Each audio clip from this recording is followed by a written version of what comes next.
leave your cameras on that whole time too. Thank you. That was great. Perfect.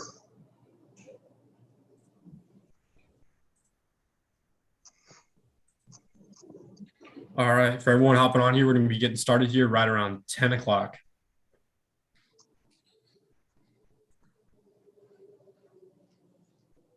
Hi, Hannah. Hey, Hannah. Hi, how are you? Doing good.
Good morning, everyone, and welcome back to Workforce Wednesday with the Kentucky Chamber of Commerce Workforce Center.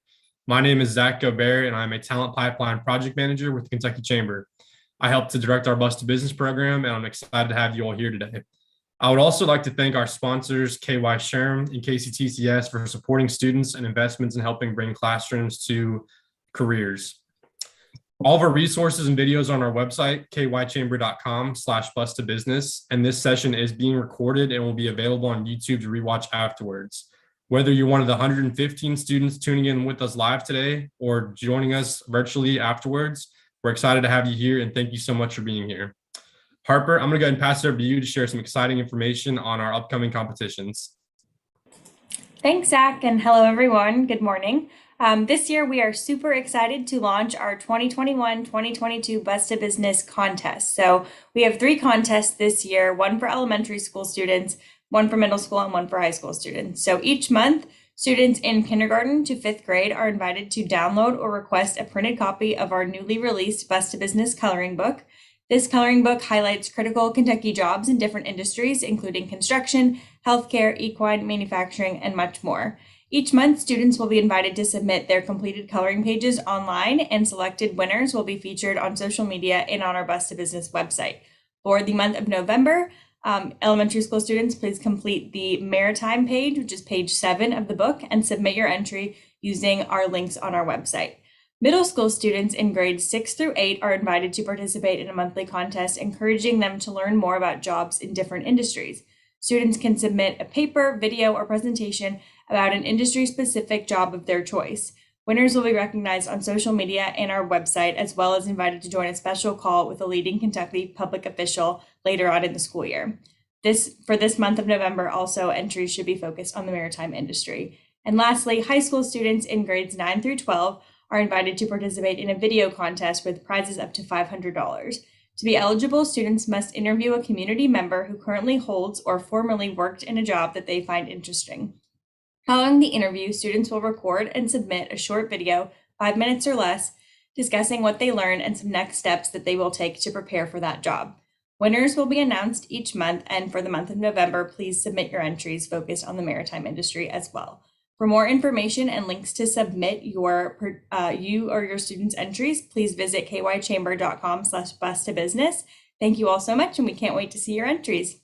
If you have any further questions about that, please let either Zach or I know. I will put our emails in the chat. Thanks so much. Back to you, Zach.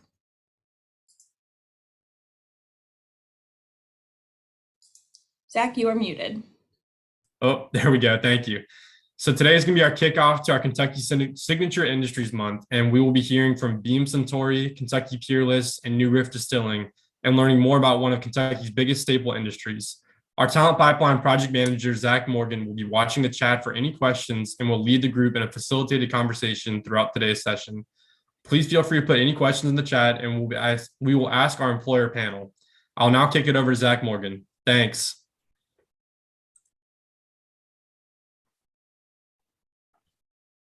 Hey, thanks, Zach. Are you guys able to hear me? All right. So today we are joined by Cordell Lawrence from Kentucky Peerless Distilling, which is in downtown Louisville, Hannah Lowen and Brian Martin, who are at New Riff Distilling in Newport, Kentucky, and Blake Layfield with Beam Suntory. Thank you guys for joining us. And let's jump right into it.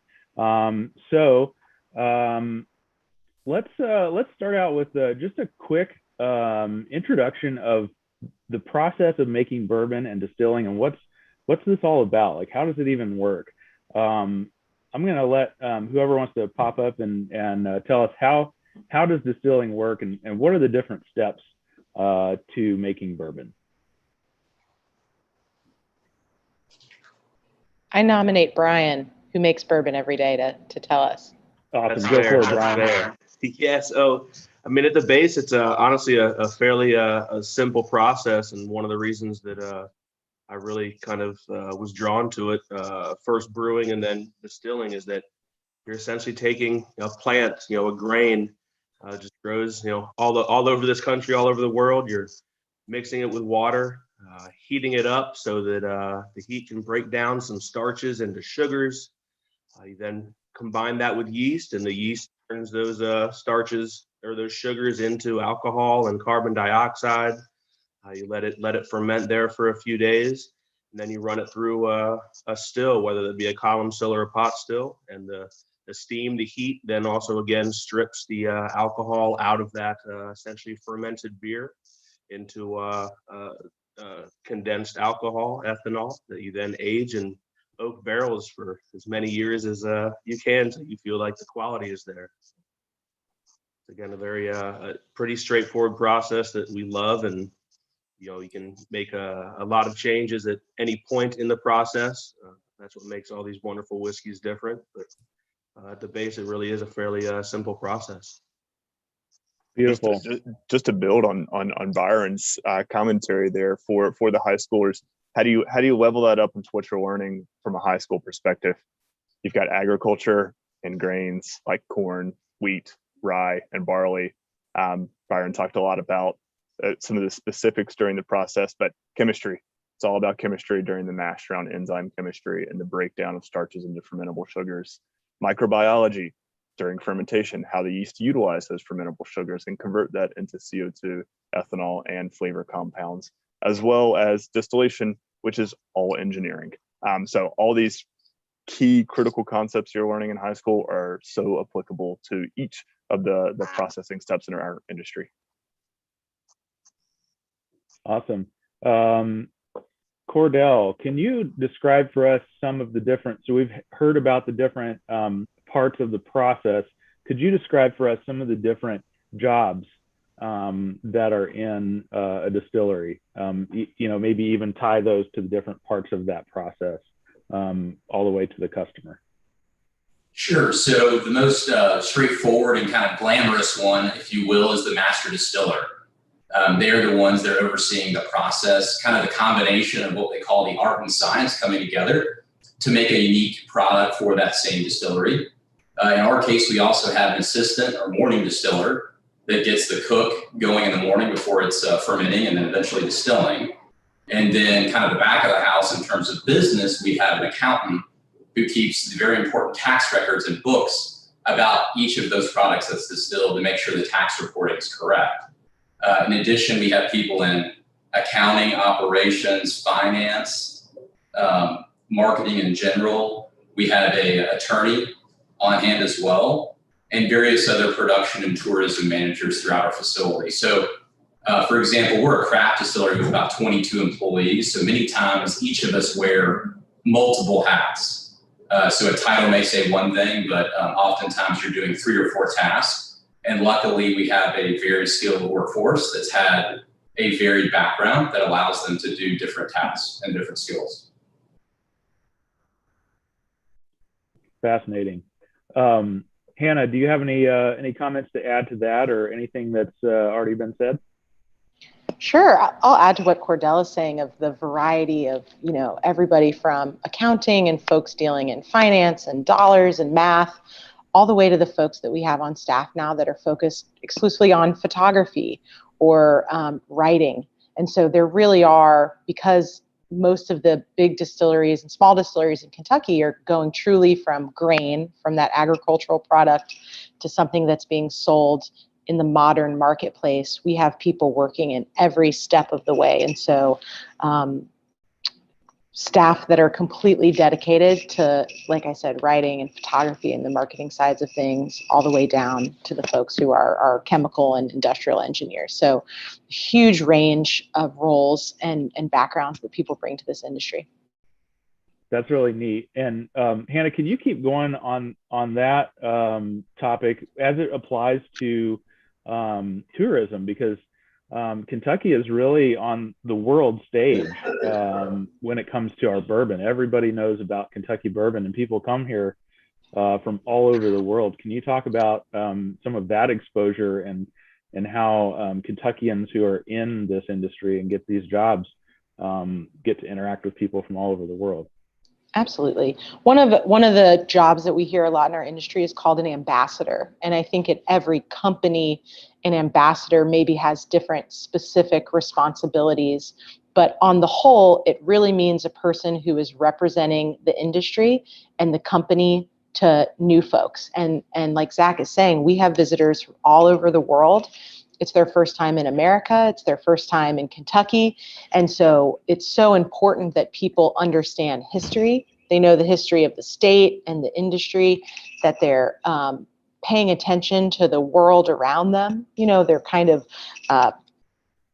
have their finger on the news and what's going on in the world. And so being able to really represent where we're from regionally and the brands that we represent, there's so much there. It's a very, as Brian was saying earlier, there's so many steps of variation in making the product itself. And then once you have this 53 gallon, so a big old wooden barrel of product, everybody sells it differently too. So the teams that are designing what the bottles look like, we work with graphic designers. We work with people who are more focused in like technical engineering of design, less about Photoshop and Illustrator and more into CAD, these programs. And then we work with people who are trained people who taste, who are public speaking, who are out representing, writing, engaging over email and social media. And so for all of these companies, the way that we express ourselves to the people we meet is how we survive. And the spotlight that you've pointed out, the industry has exploded in the last 15 or 20 years, no doubt, because the people inside of it are such good ambassadors, and people who come to visit the folks at Peerless or New Riff or Beam, we're sending each other to visit more people. I think in general, our consumers are curious. And I think a lot of the people inside of the industry are curious and wanting to learn more. And so we all connect in that way and kind of share the industry. That's exciting and really fun to hear. Blake, what could you tell us a couple of jobs? We've heard a bunch of different jobs already, but could you tell us a couple? I know Beam Suntory is one of the larger operations. Could you tell us a few jobs that are available in the distilling industry that are surprising? Like people probably wouldn't know that this was a job in the distilling industry. Sure. So as you mentioned, Beam Suntory is a very large company. So we've got about 49,000 people around the world, representing about $4.6 billion in global sales. And we are the #1 producer in both bourbon and in Japanese whiskey, selling over 60 million cases around the globe. We also have products in Scotch, Canadian, Irish, tequila, cognac, vodka, gin, cordials, and RTDs. So we represent a broad swath of the industry and what sales can be for us. And I specifically work within our global R&D function, and I lead our applied technical research team. So our team is responsible for new product development, process engineering, and sensory sciences, impacting innovation, quality, cost, and sustainability initiatives, which are important to all of us when we think about sustainability. Within the R&D group, we've got a compilation of project managers, regulatory engineers, so think about chemical and mechanical engineering. We've got scientists, so chemists, food scientists, sensory scientists, biologists, data scientists, so think about computer science or statisticians. And I think Hannah did a really fantastic job representing the breadth of other potential marketing, financial, legal ambassador, or other support function type roles. And I think it's as Cordell mentioned, the most recognizable role is a master distiller or blender. And that gets a lot of spotlight. But keep in mind, they're like the quarterback on a football team. There's a big, broad team around them that really supports it. This is a team industry. And while they might be one function, they're definitely not the only function. There's a whole lot of opportunity in this industry to provide a lot of leadership and support. And that's why it's important to get this type of message out. Wonderful. Thanks, Blake. Brian, to that point, in terms of, the distiller is a quarterback on the team. I know that there are a lot of less glamorous and difficult, sometimes even manual labor jobs that are not in the spotlight, but can be very rewarding. Can you describe some of those jobs? Absolutely. And to be clear, I'm the backup quarterback with the headset on the sidelines, so I'm feeding plays and whatnot. We have a great team over, we call our West Campus, over where we age all of our whiskey. Everyone that's responsible for once the whiskey is done distilling, it has to be barreled, and it has to be transported and put into our rick houses. All that takes a lot of work. We are nowhere near on the scale, obviously, that Blake is, but we have a good team that puts hundreds of barrels a week away for us in our rick houses to be aged. And when we need to pull samples for sensory, they will be the ones that have to go and shimmy through the ricks to be able to pull samples and bottle them up. I mean, we have a great team over there supporting us that is very, very manual labor driven as well. Thanks.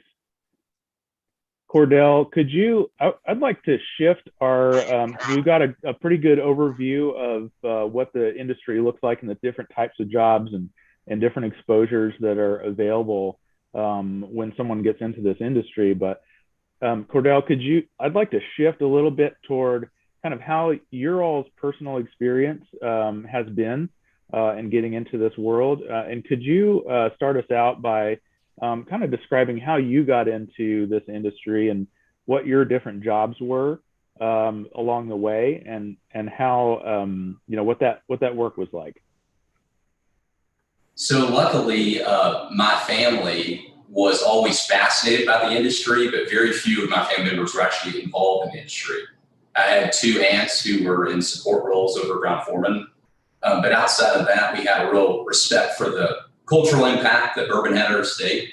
And in high school and college, my father and I would make it a point to make sure we visited every distillery throughout Kentucky to kind of get different perspectives from different distilleries. So that's kind of the foundational reason I had the passion for the industry in the first place. And where I started was actually a licensing company.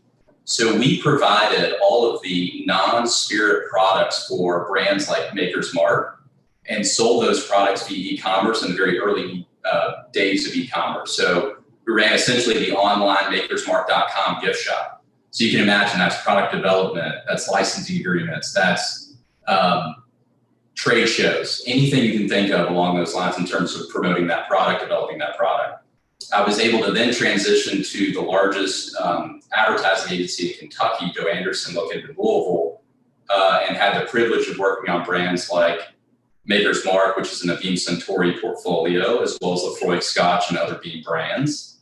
And from there was recruited to work for Brown Foreman in a global marketing role and global communications role on both Jack Daniel's and Southern Comfort. Of course, Jack Daniel's is not a Kentucky brand, but it's owned by a Kentucky company headquartered here in Louisville. So oftentimes people don't think about that being associated with Kentucky, when in fact, that's the majority of the profit or revenue that company generates of the brands they own.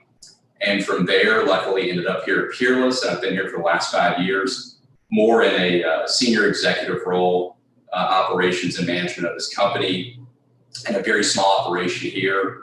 So I've been able to kind of do a diverse set of tasks. And luckily along the way, I found a lot of really important mentors that have shown me different aspects and different skill sets I otherwise wouldn't have been exposed to. So I've been very blessed in many ways, and I still learn every day. I'm still hungry about new knowledge and new ways of doing things. I always appreciate the collaborative nature of our industry. I think that's one thing that's very surprising to people when they haven't been in the industry. Once they're in it, they understand that we can learn from both large and small operations and different distilling philosophies, different business philosophies along the way. So, it might be competitive on the shelf, but in terms of the industry itself, it's very collaborative. Wonderful. Thanks. Hannah, how about you? Yeah, I New Riff in scale, we have about 50 employees, so just a short 48,000 shy of Beam. I came to the industry in my mid-20s from nonprofit management and politics, actually, and it seems like a weird jump because the industry is so different, but my job, the type of work that I do, is actually very similar and has changed a lot. So I started at New Riff before we had a distillery that we were making whiskey in. We were still building, and really was hired as a person who could figure things out. And that's not something that even my degree was in. I studied sociology in college and criminal justice. So you can see, sometimes paths change based on jobs you get and things you end up being interested in. And I learned over time that the things about myself that I thought everybody did, which was, being kind of organized and able to cajole humans, was actually a skill. I had no idea. And so I've grown in the people management of things. And just like any industry, there is an entire network, as Blake was talking about, of people behind the scenes that are ensuring the business is operating and ensuring all the humans inside the business can be happy and healthy at work. And so I don't make any whiskey. I don't sell any whiskey. I'm not allowed near the whiskey generally, but my job is to really ensure that we're all rowing in the right direction and moving forward. And so I think a lot of folks in my position have, they've gone to like business school or they're in human resources. And I've gotten to that path a little bit more through experience than anything else. But I think I'm a good example of a person who almost accidentally ended up in this particular industry, but because there's such a wealth of types of jobs, I've really found a home here and can't imagine doing anything else. But you don't have to set out in one direction and know that you want to do it. I kind of fell into it and have been in the distilling industry for almost a decade now. That's really fun to hear. That kind of describes my whole career trajectory too, kind of bouncing around a bunch of different areas, and finding ways that different skills fit different jobs. So that's fun to hear. Brian, how did you get into this assistant quarterback distiller job? What's the path to get to that? Yeah, no, kind of same as Hannah, and our company has a lot of non-industry veterans, I guess. Mine was kind of winding as well. I was a bit lucky that I kind of always knew I wanted to be in food and beverage. Just growing up, my jobs were either in a restaurant kitchen or doing construction, so a lot of process-oriented stuff. But then also realizing how majority of my great memories were based around food and beverage with family and how it really brought people together. So that combination kind of started in just restaurants, food and beverage. Also got a business degree, more on the planning to be the entrepreneurial side and having my own business. But then really just as I grew, realizing that beer and the process of beer was kind of what I wanted to do, taking that grain to glass, and really just throughout the years of working in breweries and being in that industry, one of the big things I would say is as much as you can network. That really is how you find out about positions, directions you can go, find people that can really give you knowledge along the way. My path was a bit meandering and took longer than I had hoped, but I was always trying to accumulate knowledge moving forward to achieve the goal of making beer, now whiskey. No, it really turned out that after the brewing industry, thankfully had really good connections with New Riff and with our head distiller, and he knew what I'd done and the path I'd taken, and I respected all of the work he had put in through the brewing industry as well, where he came from. And I found my way to New Riff, thankfully. Cool, thanks. Blake, you described some pretty technical jobs and high level engineering and chemistry and things like that. How would you describe maybe one of the best ways to kind of get started in that area of distilling and those technical jobs? That's a great question. I think, like Hannah and Byron said, it's a little bit of a meandering path of finding what you're passionate about. Byron, I love hearing you talk about brewing because that's actually my background as well. Coming into college, I wanted to be a chef. And when I went to NC State University, I'm part of the Wolf Pack. For those here in Louisville, we just took you guys down in football. So I'm very sorry for that for this past weekend. But as we went there was no program to be a chef, but there was a program called food science. And I was talking to a college recruiter and they said, hey, instead of making a meal for a family of 4, make it for 10,000, 20,000, 40,000, 50,000 people. How do you scale that? And that's kind of what food science was. So I went into food science at NC State. I ended up staying on, did my master's and PhD there. So I have a PhD in food science, especially in bioprocess engineering, which is a really fancy way of saying brewing.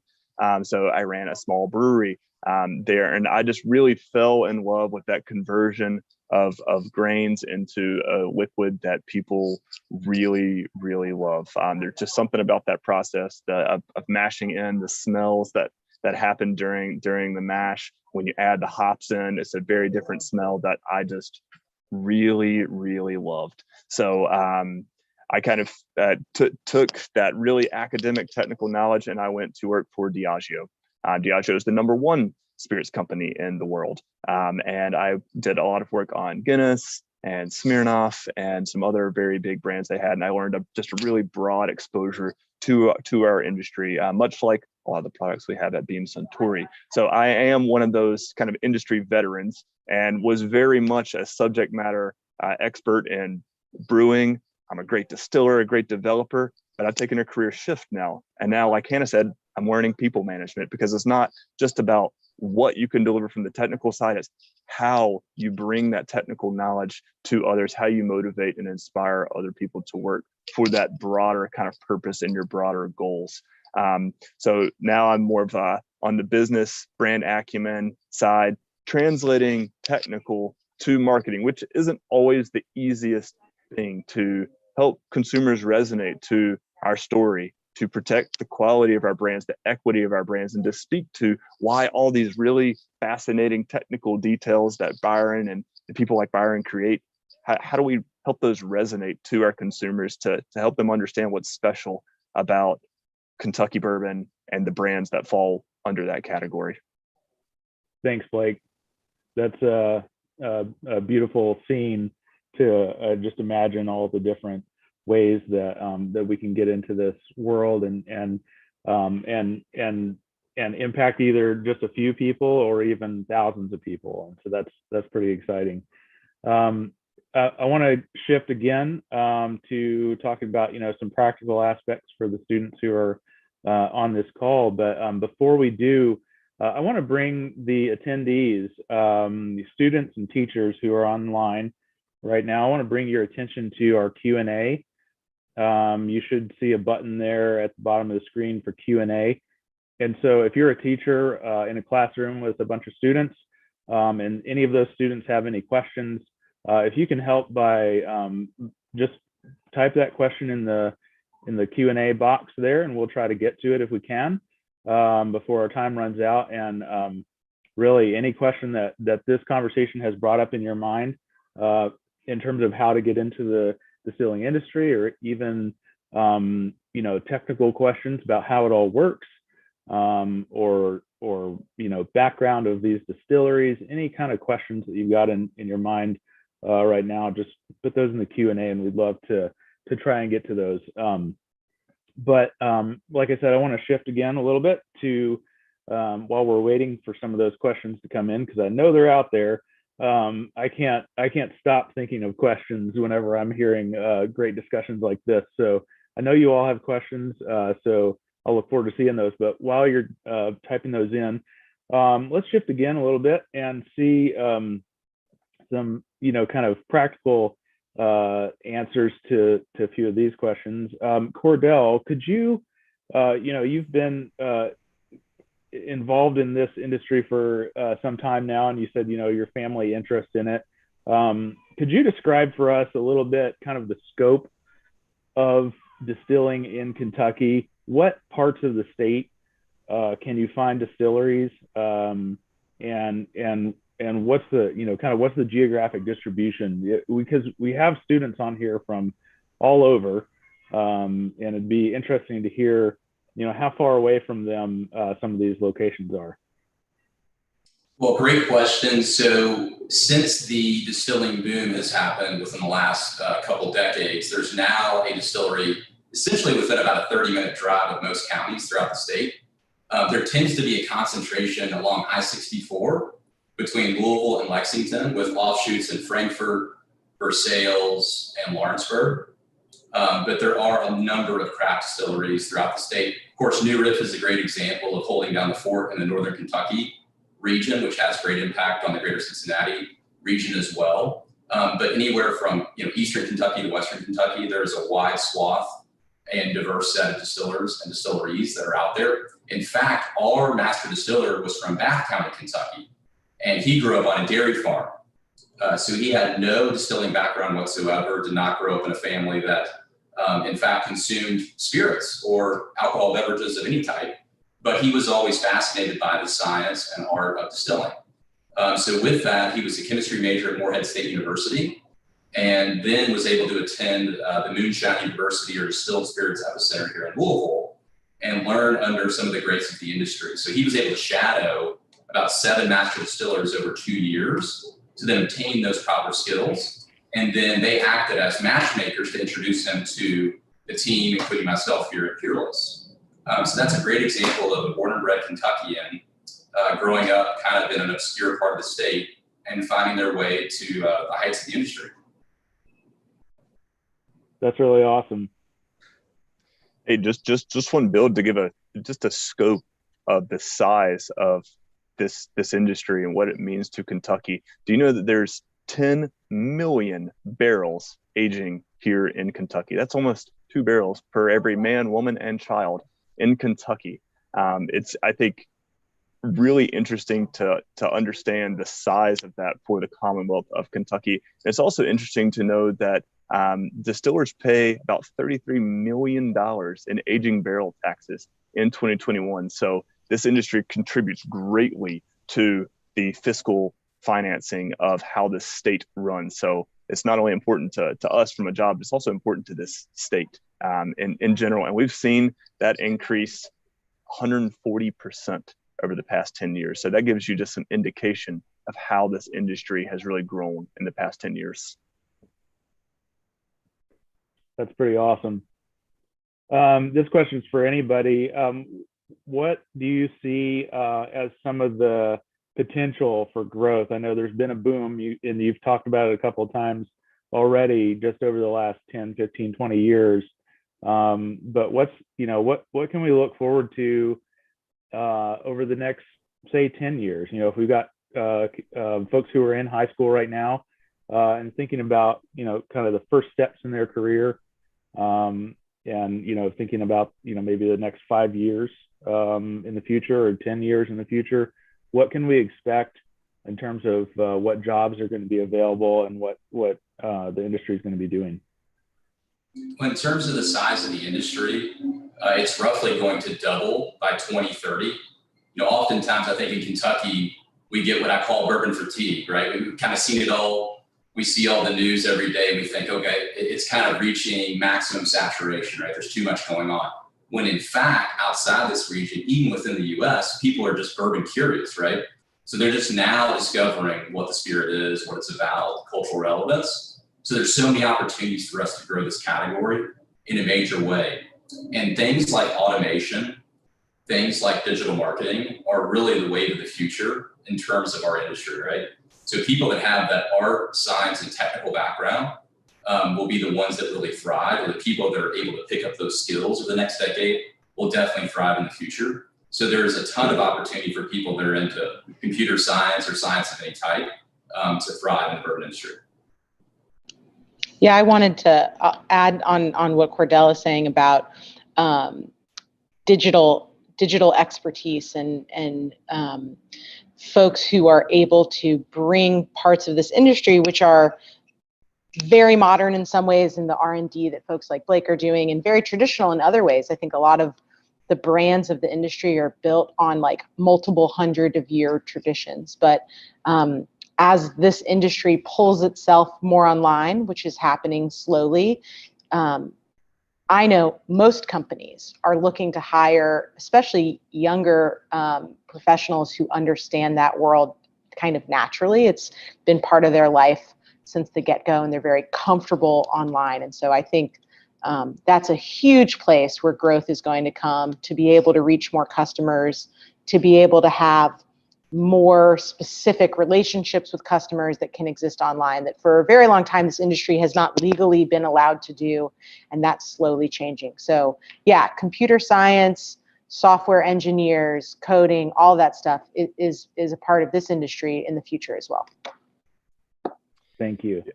I think just one other build is just, is there room? Because I think Cordell hit on a really interesting point there around the bourbon boom, and where can we grow in it? Are we reaching saturation? the answer is unequivocally no.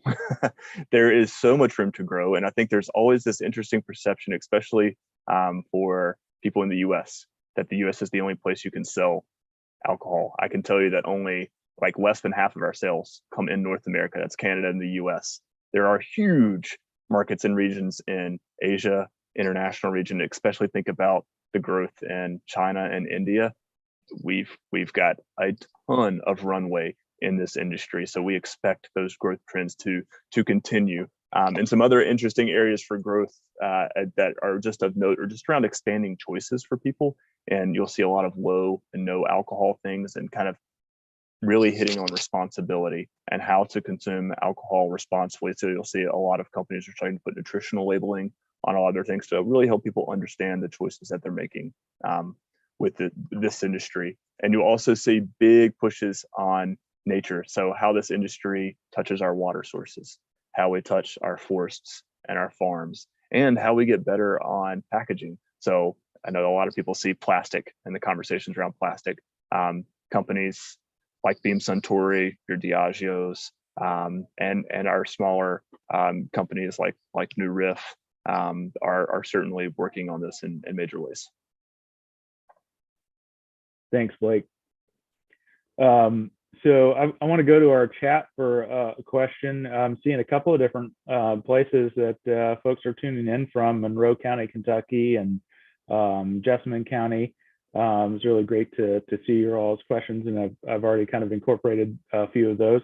But we've got a question from one of my colleagues here at the Chamber, actually. Todd Murphy has a question about whether your companies offer internship positions or co-ops, different ways even for somebody to get involved in exploring these careers, maybe even while they're in high school. Do any of your companies do that?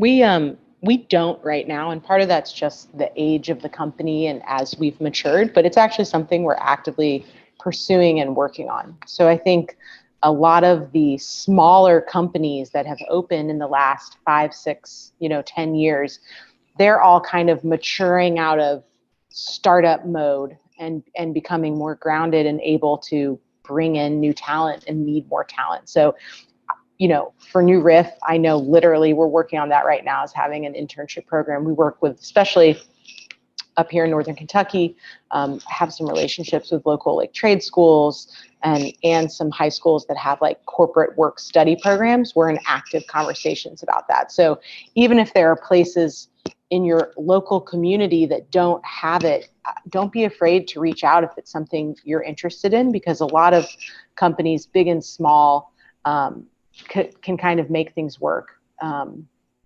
depending on the person and the place and what's going on. So if you don't see, we don't have on our website a New Riff internship program, but we certainly have in the past built special relationships with people very interested in learning in the industry. And to echo what Hannah said, there, similar life cycle for our company right now. We're in the stage of developing that internship program permanently. But something we do luckily within our backyard here, Vendome Copper and Brass Works. So they're the largest builder of distilling equipment in the industry.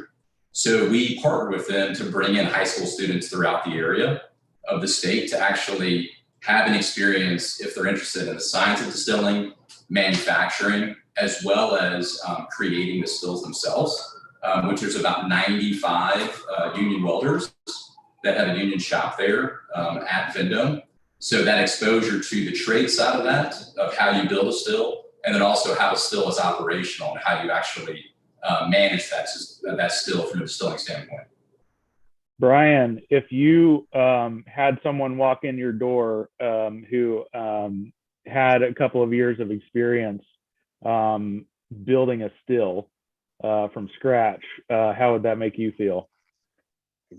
I'd probably try to learn from them. I know how it works, but the construction of it. I mean, every day when I walk into our still tower, I still look up in awe at both the complexity and simplicity of the machine. I mean, it's a piece of art that performs a function and realistically hasn't changed a whole lot over decades and decades, but still is on the cutting edge of this product that we make. I mean, the column stills that Vendome puts out there are just beautiful, and it's our workhorse, and it without it, we definitely couldn't do what we do. So I mean, Vendome's a big piece of this, and the welders and everything that goes into that fabrication is a huge piece of allowing us to do this.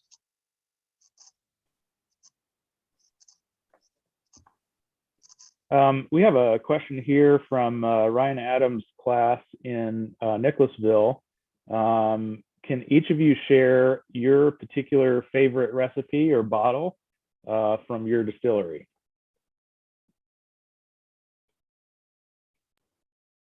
Sure. So I'll go first. It's a recent release, but it truly is my favorite. It's our Double Oak Bourbon, released back in September. That's winning a lot of accolades already. Very, very interesting product, very unconventional double oak in a lot of ways. So double oak meaning aged in 2 new charred white oak barrels.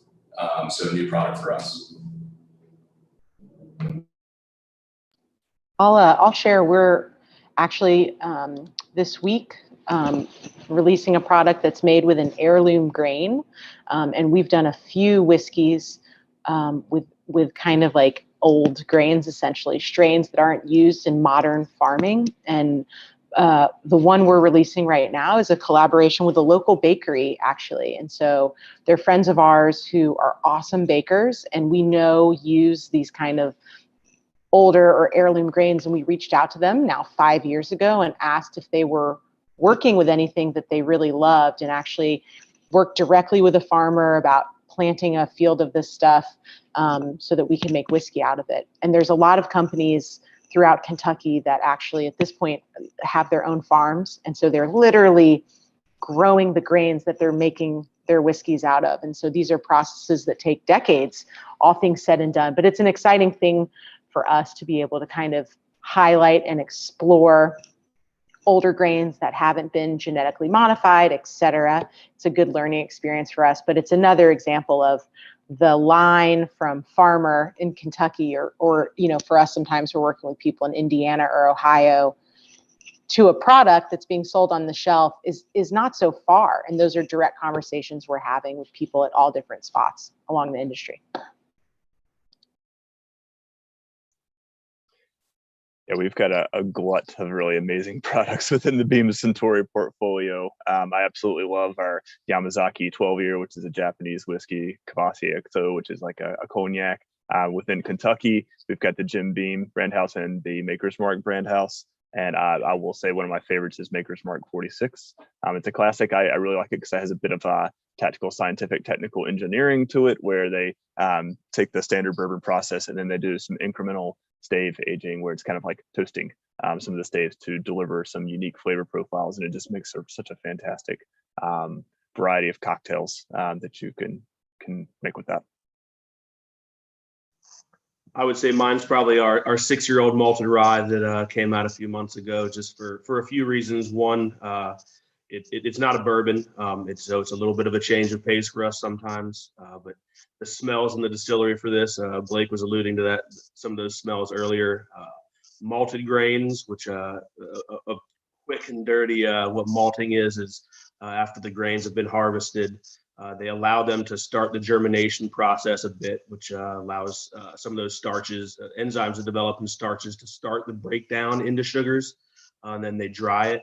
But there's just something about malted grains when they're in the cooker and steeping that kind of fills the distillery with this intoxicating sweetness almost. And then the fact that it's a rye grain adds a spiciness to it, kind of like a fresh baked rye bread, and just the flavors of that malted rye and the aromas in the distillery.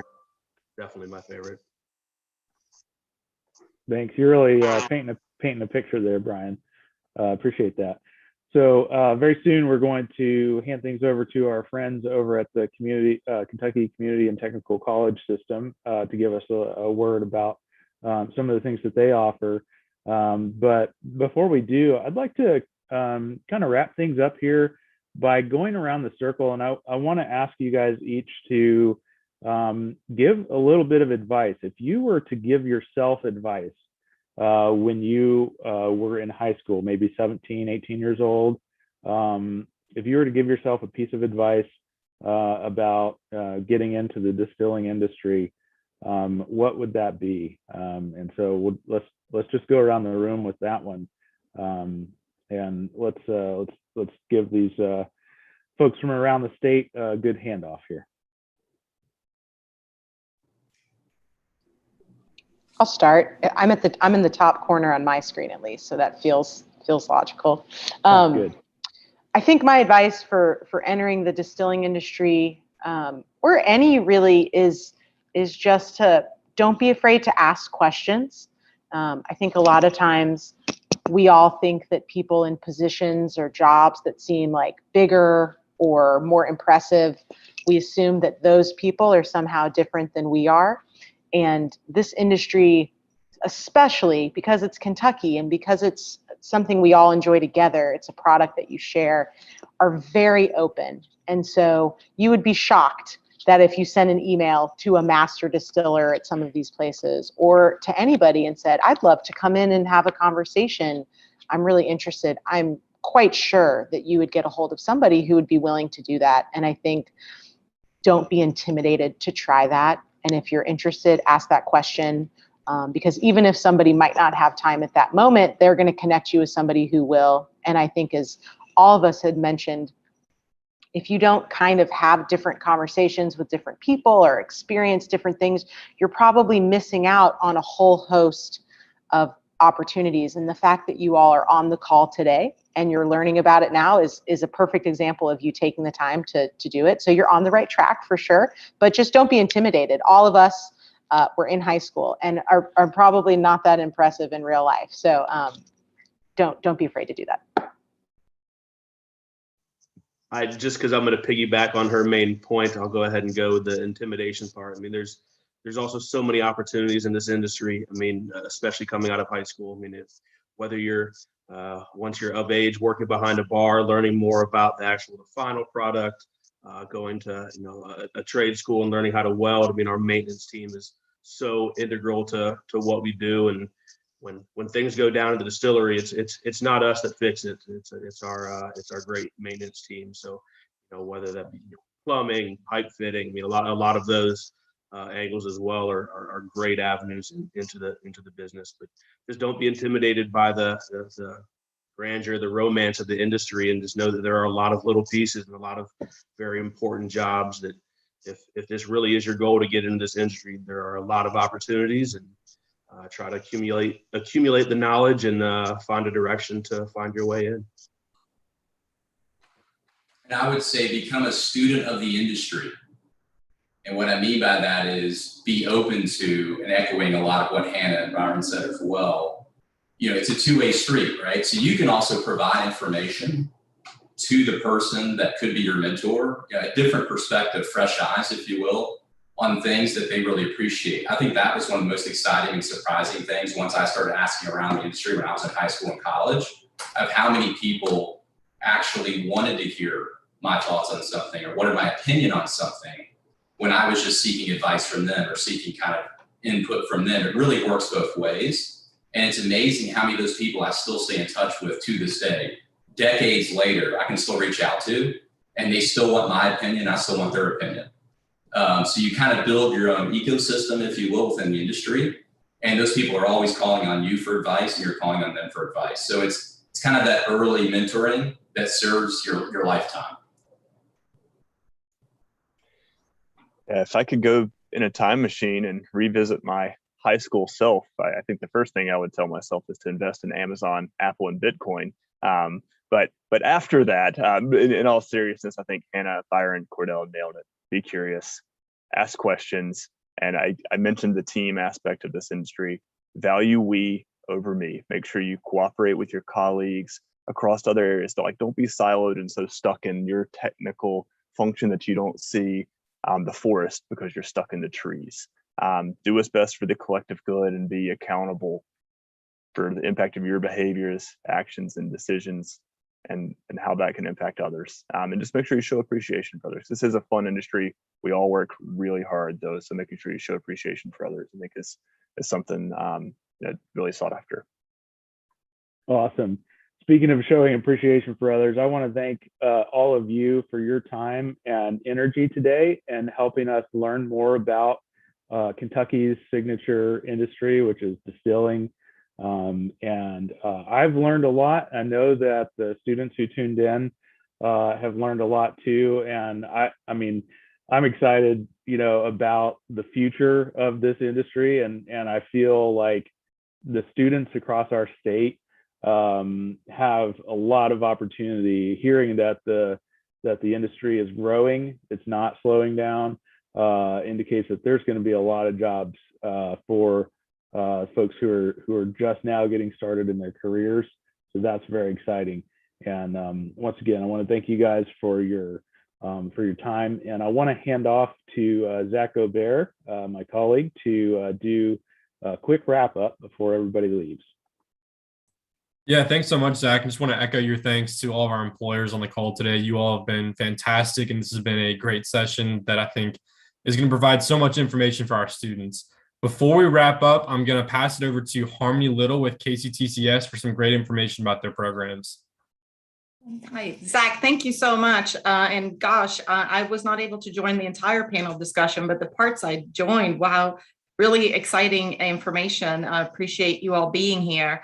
As an excited sponsor to Bus to Business, it was really great to hear that. And KCTCS is proud to be a sponsor of Bus to Business tomorrow, the focus on programs. We have many programs across our 16 colleges at KCTCS that can provide you with an education that can afford you a job in this industry, whether it's from welding or whether it is the distilling in particular. So before I go into some other talking points that I've been asked to share with you all today, I'm going to ask Zach to show a brief video about a scholarship opportunity.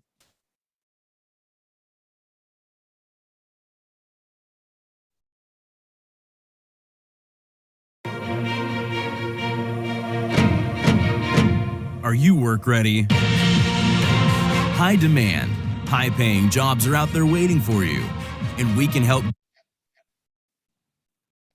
get you on the right track. You don't always need 4 years of college to get a great paying job, but you may need some education beyond high school.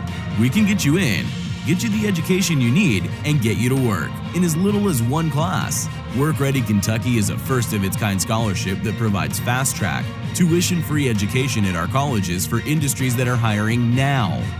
That means you can go to college tuition-free in one of over 200 programs.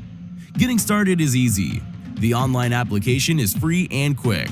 Find out more at workreadykentucky.com and get ready to work.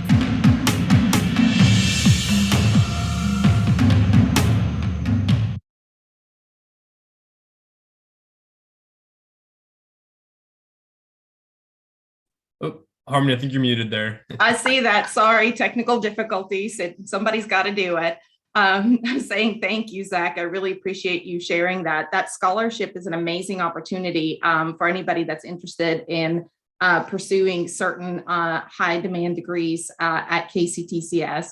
But if that scholarship is not available for a program that you're interested in, I want to make sure that you know about the outstanding value we provide at KCTCS. Cost to college is not a barrier, and we have the most affordable tuition in the state. Whether your goal is to get a credential that affords you to go out and work in an industry such as the one that you've heard about today, or if you're interested in transferring. We really hope to be partnering with you later in the school year and do college tours across our campuses. But until we are able to do so, I'd be remiss if I don't mention one of the programs that I help oversee here at the system office, and that's the dual credit program. You don't have to wait until after high school to start earning college credentials. And if you're not already taking advantage of this great opportunity, make sure to either talk to your high school counselor or dual credit coordinator that's visiting your campus to learn how you can get started on college classes right now. And there are scholarships for those as well. So it's a great opportunity to start making headway on that. As we move forward over the school year, we'll continue to provide lots of information about how easy it is to apply for college, financial aid opportunities, and additional information on the Work Ready Scholarship and even the dual credit scholarship, or answer any other questions that you may have. So Zach, that pretty much wraps up what I was asked to share today, but I don't know if you want me to take any questions before we launch into the last video, if that's where we're at. Yeah, that's fantastic. I can go ahead and get that last video going. Okay.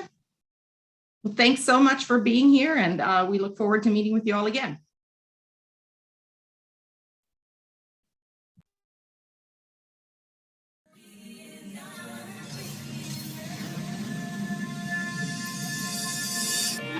Yeah, it's your man Buffalo Steel from the world famous Snappy Roots, and I got a message for you. Never underestimate you. Never underestimate you. Never underestimate you. Never. Graduated high school at 17, went straight to college, and I get a phone call with Atlantic Records. It's like, we want to sign you guys. And so I told my mother, I said, this is what I've always wanted to do, music-wise. She made me promise her to, if I went off and followed my dreams, that I was going to go back to school and get my degree at some point. And so, yeah, so I went off and, Nappy Roots was born. Stilling. Okay. I went back to school, that's right, and I got my degree. It's true. You do that for you, I did that for me. It's time to make a change. Learn another trade, earn a better wage. Education pays. I made good on my promise to my mother. I graduated actually last May, 2019. I started getting into business, and I started a company and not really having the full education, book-wise. I just kind of needed to know the formula of how to run a successful business. And so I went back to school for organizational leadership. Let's go. Right now is the time to educate your mind with advisors to help guide you so you don't feel left behind. No, I ain't playing with you. We can get you qualified, and tuition's not an issue. Hey, let's give it a try. So restrictions apply. I believe that education is the one thing that nobody can take away from you. The Work Ready Kentucky Scholarship pays tuition for Kentuckians who want to earn a degree in a high-demand career field. This whole program is amazing because they offer a lot of different skill sets. So if you want to get into healthcare, if you want to get into manufacturing, and the best thing is it's free, and you don't have to worry about accumulating a bunch of debt. So I got you. Trust me. I'm hooking you up. This is the hookup. Never underestimate you. Never. If I could do it, anybody can do it, actually. I'm rushing to get my assignments in before, it's showtime, so I'm like side stage. Okay, let me finish this last little paragraph out, send it, and then go on and do my show. So, y'all know the number, you know the website. Call them up. Tell them Be Still sent you. I promise you, they'll hook you up. Harmony, thank you so much for all that information, and just want to give one last round of thanks to all of our employers on the panel today. You all have been fantastic. This partnership you all have with our students across the state is going to be phenomenal and provide so many great career opportunities. As we wrap up, I'm just going to share one last QR code. We really value your feedback for these sessions and want to make sure that they're as engaging as possible. So please feel free to scan this QR code here. Let us know how you thought about today's session. Give our employers some great round of thanks for everything that they did contribute today.